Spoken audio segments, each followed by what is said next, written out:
Greetings everyone, my name is Etterville, and welcome back to my Let's Play of Mega Maker. During the last part, I showcased 7 levels that came up when I used the random level option. My overall experience turned out to be much better than I initially expected it to be. The majority of the levels were at least average, and there was only one rather difficult stage. Unfortunately, due to a combination of one of the game's UI navigation problems and my own incompetence, 2 stages that popped up were skipped. So I aim to rectify this mistake in this part. I'll be starting out with the 2 skipped levels, and then the rest of the part will be dedicated to covering viewer-submitted level. Thus, in effect, this episode will be the first one mostly dedicated to viewer levels. So let's enter the first ID. So the first stage that I skipped in the last part was Khazgrim Act 3 by Strache, or Strache. 4 plays and a score of 1. Strache, I think. Also, my usual disclaimers for this LP apply. I'm going into these stages blind, so my apologies for any foolish blunders I make. Also, I apologize if I sound a bit too harsh when airing my comments and complaints. I want to help the level designers improve their craft, learn from their mistakes, and hopefully gain inspiration for future stages. Okay, interesting. We need to use gravity hold here. Or we can take the left route. I'll just take the right route here. And we have infinite usage of Silver Tomahawk. So as I was saying with my disclaimer, after all, making a good, let alone decent Mega Man stage is a lot harder than it looks. It's extremely difficult in several fashions, actually. And there are a lot of things you have to take into consideration when making these stages in order to make them good, after all. For example, proper introduction placement of enemies and gimmicks, proper difficulty curves, checkpoints based on stage difficulty, designing fun challenges, balancing stage length, etc. And this isn't even taking into account player preferences and whatnot.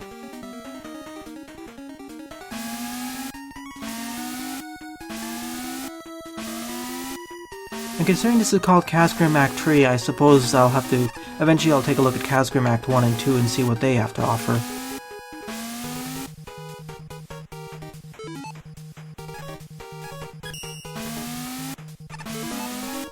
Wait a minute, can I cheat this? No, I can't, unfortunately.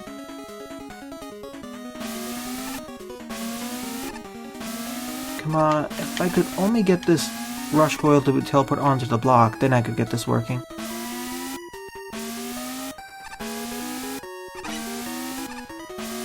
Of course, he just falls just as I could try to teleport upwards. Wonderful. And I got telefragged right over there. How joyful.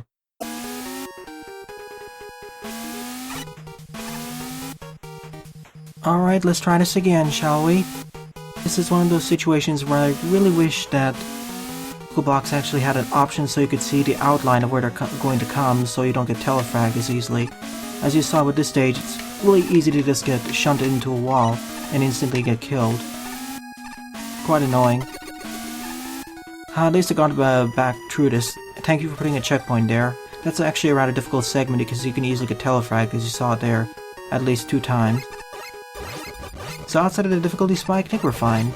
And considering this is called Khazgrim Act 3, I suppose the earlier stages or earlier acts actually taught you about the Yoku blocks.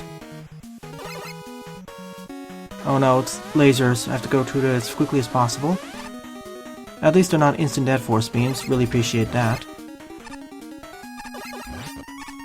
Of course, I can also just use the charge key in order to get across faster. And with less danger. Okay, now we have all the Dustman platforms.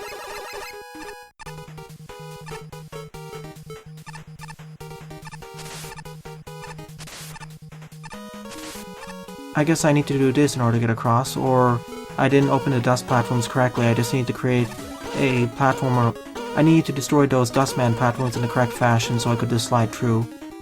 Instead, I just use the other method.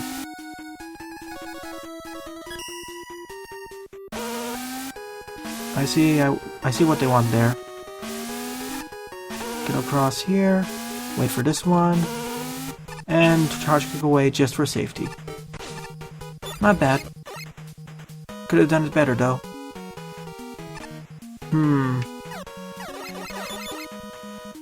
I see what I need to get back here so I can actually... I need to keep those blocks open so I can actually get across. That's the problem. Oh, I shot it too many times. I need to do it just enough times so I can kill off this Sniper Joe. I think 4 hits should do it in. Okay, 5 hits.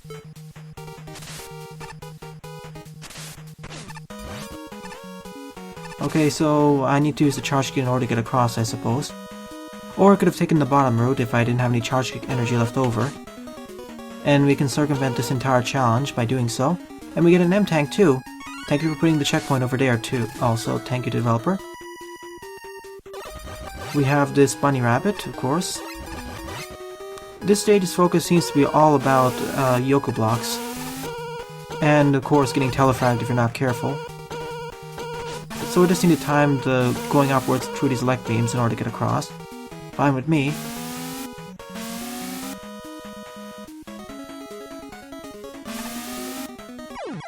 As you saw over there, I just was on the wrong pixel and I got telefragged instantaneously. I really wish the old functionality from the old Mega Man Classic games from the NES and most other fan games were, if you get stuck in the edge of one of those blocks, instead you're shunted outwards or you're sent zipping, instead of just getting telefragged immediately. That's what I would prefer. If not, at least give the option to give the outlines of each of these Yoko blocks, so that players can get used to the challenges.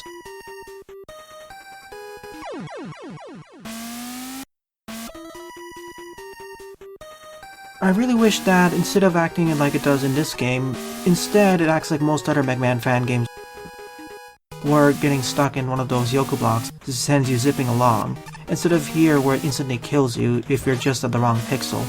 I really wish it instead it sent you zipping outwards so it's a little bit safer. Otherwise it makes several segments where you have to jump across these Yoko blocks a lot more hazardous. That's more of a complaint to the developer than the game designer, actually. Because otherwise it makes several of these segments where I just need to jump over here really hazardous. Because just without the right timing, I'll instantly die. I don't mind this challenge, but I don't really like it when I'm instantly killed by telefragging Yoko blocks. At least this wasn't too bad, and the developer was kind enough to put checkpoints every so often. Alright, time for the boss fight against Sparkman. Or I can just use the Crash Bomber to make it faster. At least I think that's what its weakness is. It feels like it because he's taking quite a bit of damage. He's immune to this. Oh, his weakness was actually the gravity hold, never mind. Alright then, Khazgrim Act 3. Well, the Yoko blocks weren't properly introduced, but I suppose they were properly introduced in Act 1 and 2. My main complaint of this stage was more to do with the engine itself, and the fact that if you got stuck in a Yoko block, it would telefrag you instead of zipping you outwards. But, like I said, that's an engine complaint more than anything else. I'll just give this stage a thumbs up, but I hope that's fixed in the future, so you instead send it zipping instead of instantly killed, because that's really annoying, and, well, I suppose it was used in several Kaizo stages, or Kaizo levels. I'm definitely going to edit up Khazgrim into multiple parts, or a lot of skips, otherwise you'll see me dying a lot of times. Alright, here's the second stage that I skipped, the Toadicking, by ThatOneEnderman, 11 plays and a score of 4. I realized why I didn't find it when I was searching by the terms. I searched for Toadicking, not Toadicking. So let's actually give this stage a chance to sign. Sorry about that.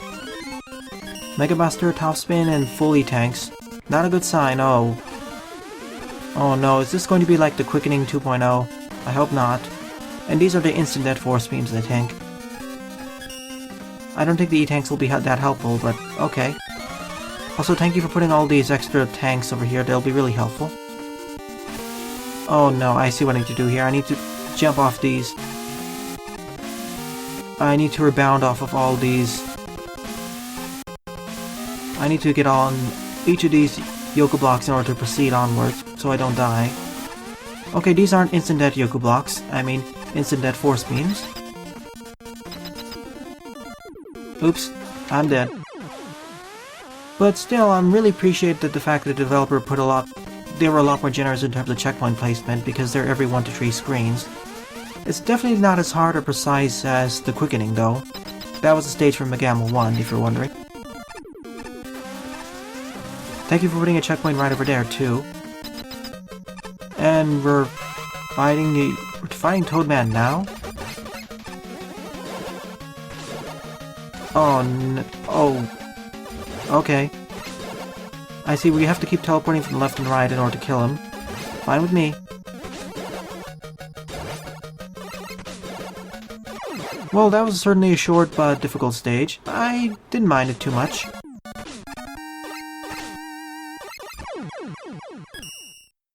Okay then. I thought I was supposed to teleport to the teleporter, but for some reason the victory pose glitched it out a bit.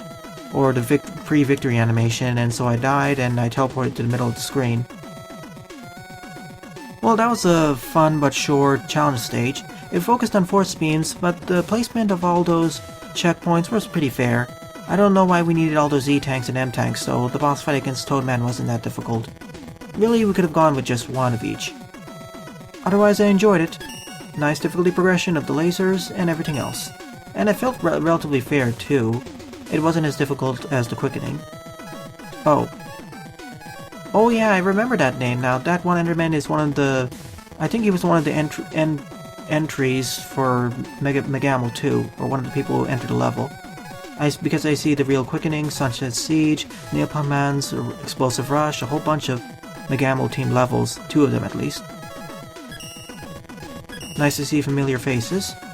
Alright, those were the 2 levels that I skipped. Now we're on to the levels that were submitted by viewers.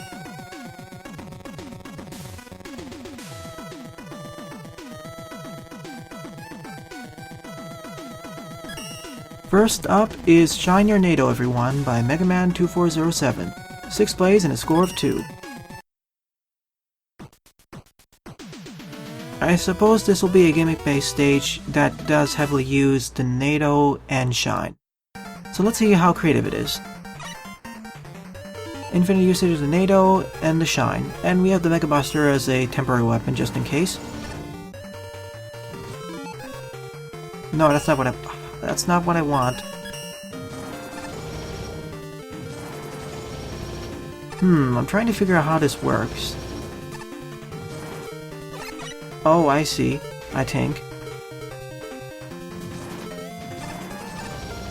It's one of those stages where you have to learn the specifics of each weapon so you can get across.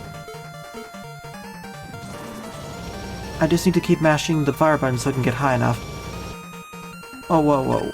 Okay, I see what I need to do here. The way the Nado works is that once you hit the button for starting the Nado, you need to keep pressing the fire button in order to go higher. You need to hold down the control stick or whatever button you're using in order to keep going in that direction.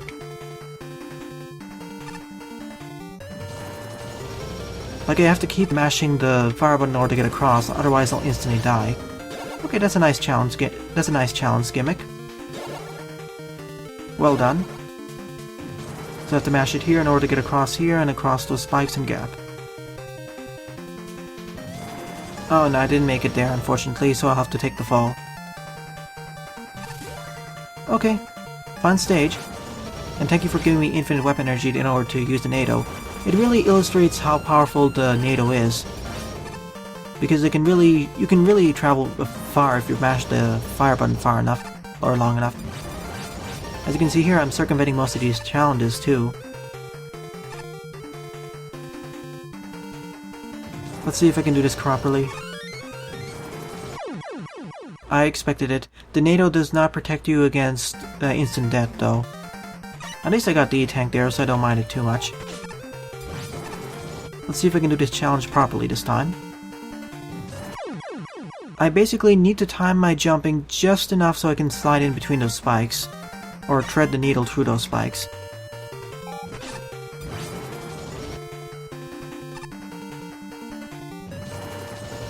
There we go. Nothing too bad.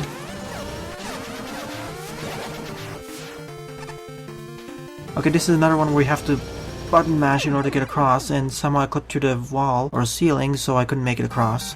Another engine bug, add that to the pile.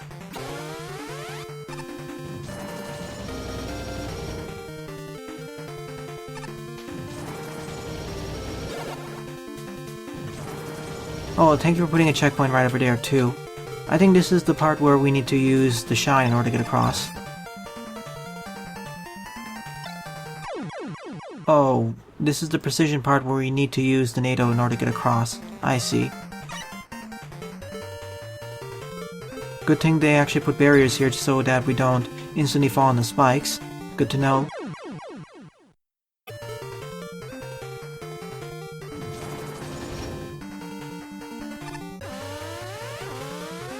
Alright, I somehow made it across. I don't know how. I'm just gonna take the bottom route because the first time I took the upper route, it instantly killed me for some reason because it kept my momentum. And now we're gonna fight Bomb Man. What is his weakness? Is it the shine?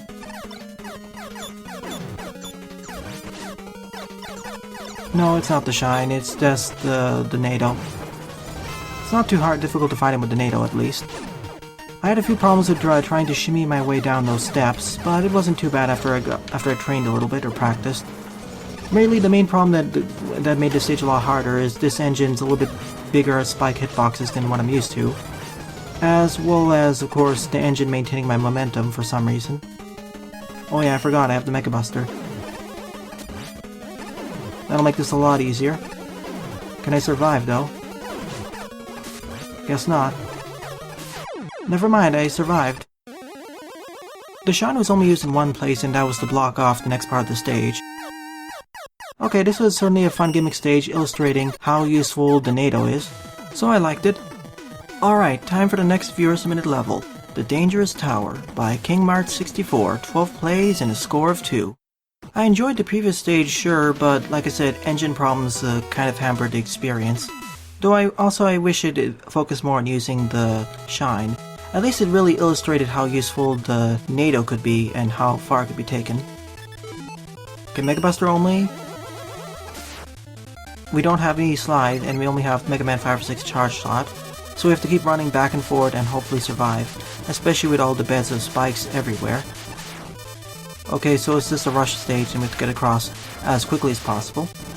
Thank you for putting a checkpoint over there. At least it's not too precision-based, like the previous two stages were.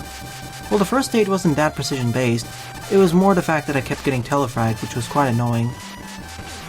Thank you, Explosion, for saving my life. Really appreciate it. I'm gonna wait for that foothold to return, then I'll go to the left.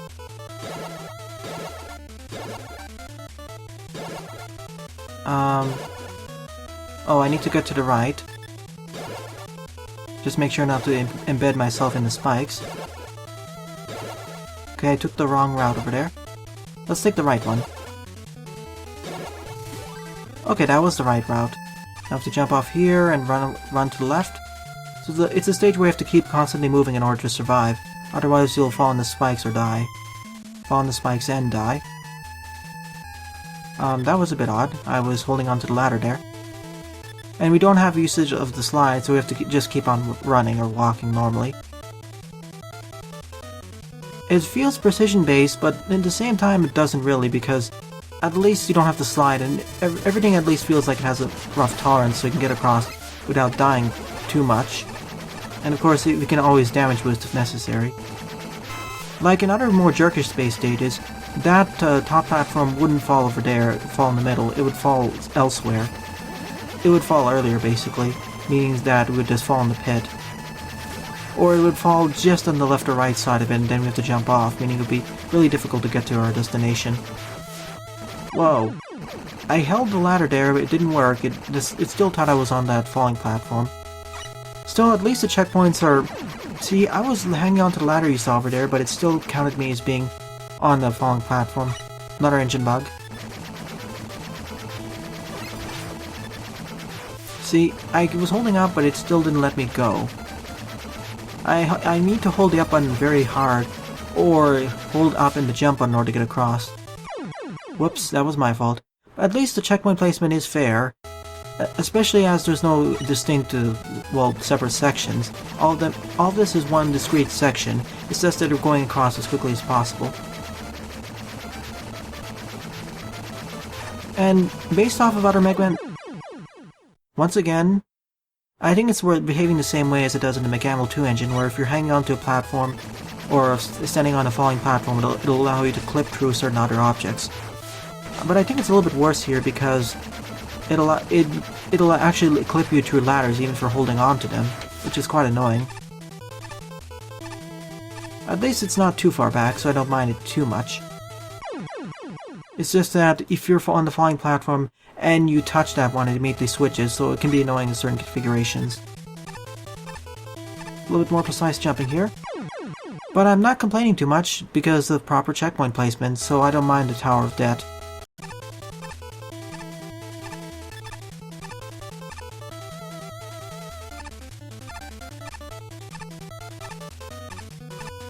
Oh, made it past that section. Let's see if I can actually make it in time to the next checkpoint, though.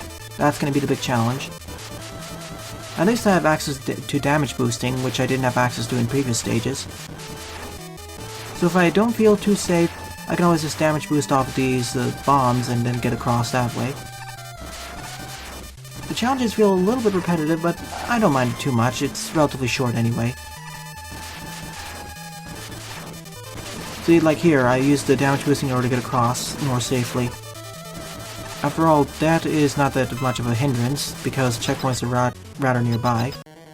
And now we fight against Nightman. I think he's immune to everything. No, he isn't, but I can get him down. If I can get him jumping downwards, then I'll win the fight handily. Come on, jump down, please.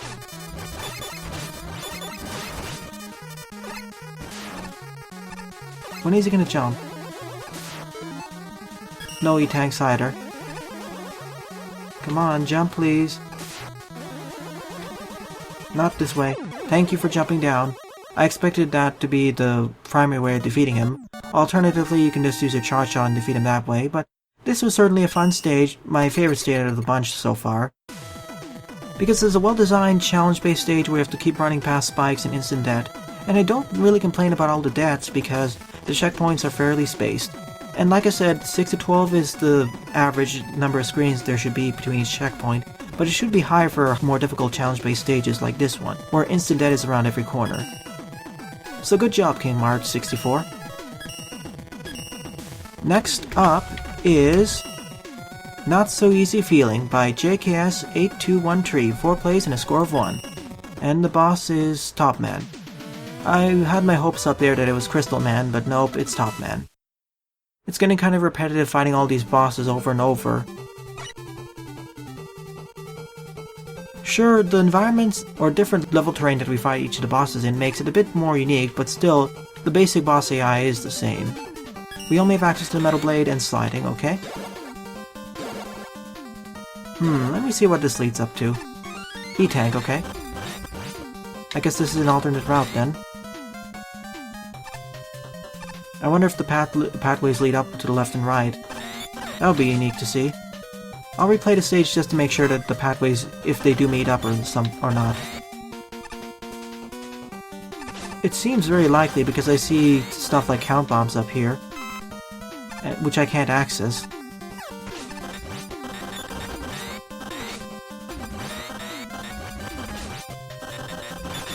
So let me just take care of all these picket men, as well as the Pocket Tellies and Mega Man 2 mats. And okay, we're at the end of the stage then.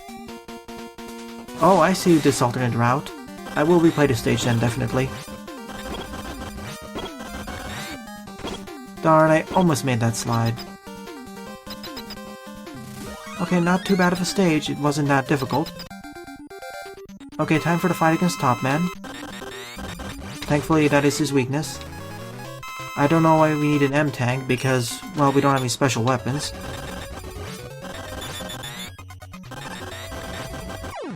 And that's the end of the first pathway of Not So Easy Feeling. I get the feeling that this was intended to be an easier stage. I liked it, but let me just see what the upper route has to offer. Once again, I echo the suggestion of a method to actually skip the intro cutscene. It gets rather repetitive after seeing it several dozen times, or several hundred times if you ask me. Okay, here's the upper route.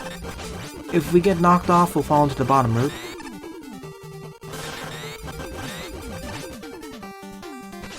And I fell off right over there. Let me restart the stage and do this correctly. That was my fault, more so for not making the jump properly.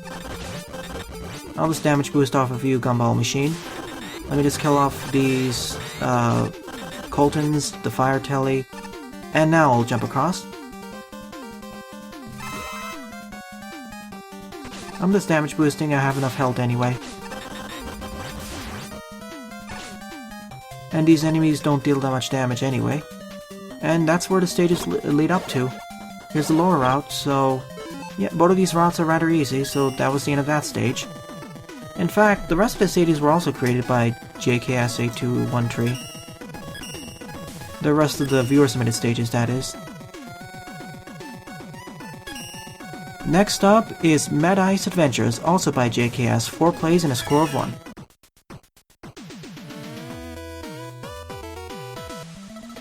I suppose this will be a nice stage focusing on meteors. The previous stage was a rather easy but rather forgettable stage in the first place, so yeah, I don't know what else to say about it, other than the checkpoint placement is good. And it seems that each of these levels focuses on Mega Man relying on a particular special weapon. Like here, before it was the Metal Blade, now it's the Elect Beam. And I forgot the ice physics, plus getting knocked back does hurt a lot. aka increased momentum.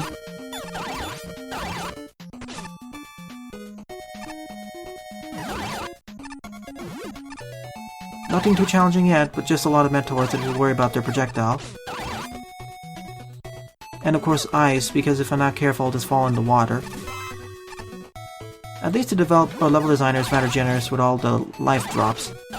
Or health drops.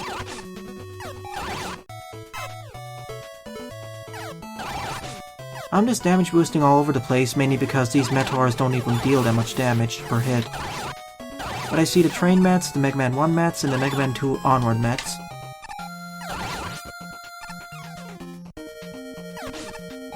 And that's the end of Mad Ice Adventures, another rather short stage. Although I liked it a little... well, I liked the previous stage a bit more because of the alternate pathways, one easier pathway being the top one, and the bottom one being the more difficult one.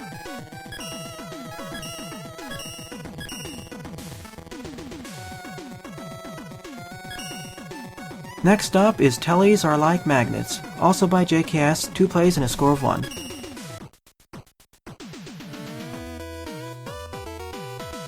Really, when cutting out all of those extra failures that I had with the first 3 stages, well, this part is going to be rather shorter if you ask me. Okay, now we have Magnet Missile, and we're going to have a lot of Tellies, I suppose. After all, this is Magnet Man's background, after all, and tile set. And we have Octopus Batteries, Gumball Machines.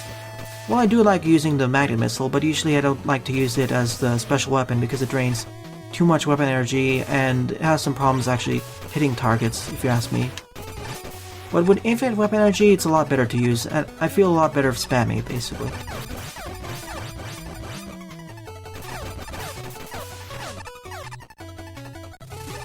And we have Mega Man 2 physics. Basically, we can't slide, but we can use a special weapon.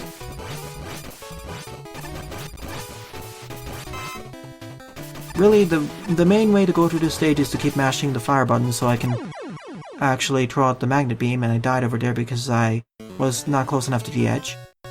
But this stage is so easy that it doesn't really matter. The checkpoint is close by anyway.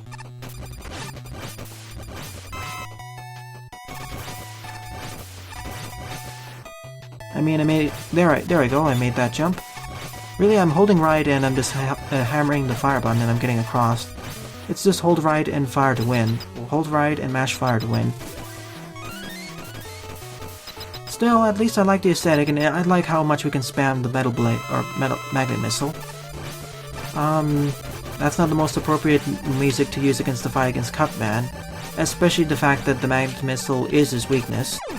And those 2 Tellies being up there doesn't really make the fight any harder. Okay, another simplistic stage done by JKS, I suppose.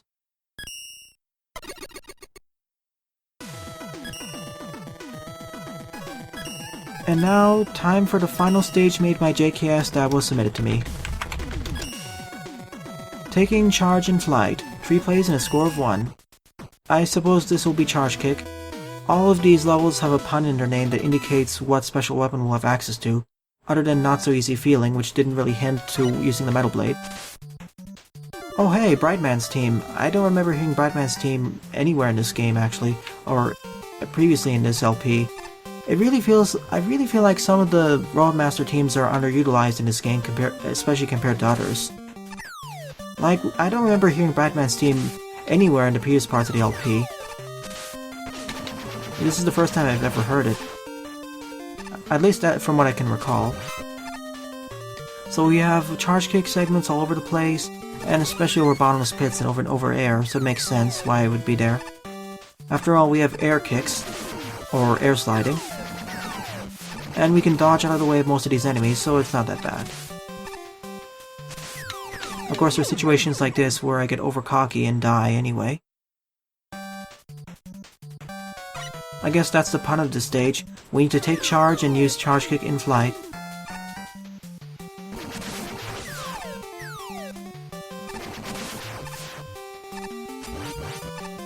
And there's also another exploit. Okay, that I couldn't use it here. I need to have another special weapon in order to show another unique characteristic or powerful usage of the Charge Kick. Another odd pause there. Thankfully the game didn't crash. But once I get access to another special weapon, I'll demonstrate another powerful characteristic that the Charge Kick has that makes it rather broken, and it's a unique characteristic of this engine's implementation of Charge Kick. I suppose it's unintended as well. Once again, having the final boss team of Mega Man 4 isn't really that appropriate for Toadman.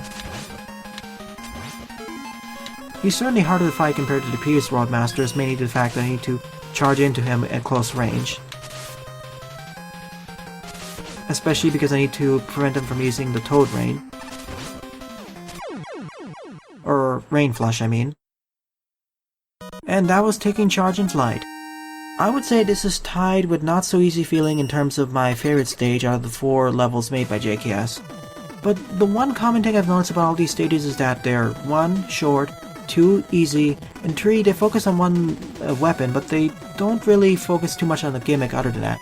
They don't focus on taking the potential of the special weapon to their fullest potential.